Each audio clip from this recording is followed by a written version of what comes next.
Now that we have our dough all rolled out, it's time to start cutting our house.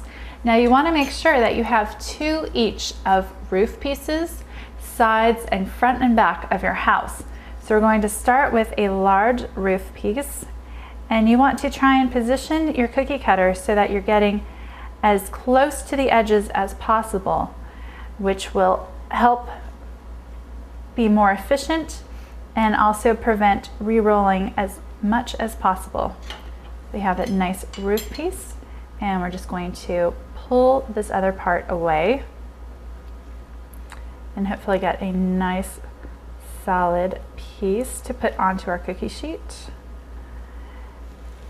Now if you have silicone liners for your cookie sheet, then you can roll the dough out directly on your sheet, provided it doesn't have the edge. If you have a flat cookie sheet, this works best. If you're using 3D cookie cutters, you want to make sure that the slots for sticking the other pieces in are nice and big, so you might want to even spread them out just a little bit because the dough will puff up just a little bit in cooking. And then we're going to do a side piece. And if you get your dough to just the right thickness and your cookie cutters are small enough, then you might be able to pick up the cut part within your cookie cutter, but this doesn't always happen. And like I said, you want to put it on an ungreased cookie sheet. These cookies definitely have enough butter in them that they do not need any greasing. So we've got one roof and one side, and we want a front of the house. You can see this has a nice roof line.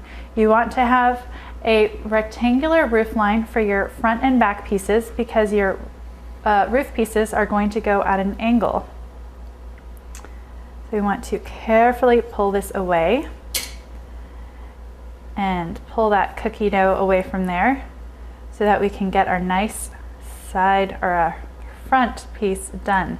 And after you cut one of each, you're probably going to need to roll out more dough to get the rest of it.